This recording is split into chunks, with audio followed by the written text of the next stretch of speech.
আমি যে এখন জাল ফালাইছি ওইখান থেকে একটা ডুব দিয়া একটা মাছ ধরে নিয়ে এসেছি। দেখেন আমার হাতে কিন্তু মাছ অনেক কিছু নাই। 10 হাত থাকে, 10 হাত গভীরতা। এখানে এখানে একটা আইল আছে, ওই আইল এবার দাঁড়ায় আছি নিচে 10 হাত তলে জল লাগবে জালের কাছে পৌঁছাতে গেলে। আপনারা দেখেন, আপনাদের ভালো লাগলে লাইক কমেন্ট শেয়ার সাবস্ক্রাইব করে দিবেন।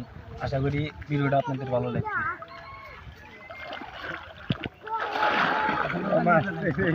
বিশ্বাস নাই অত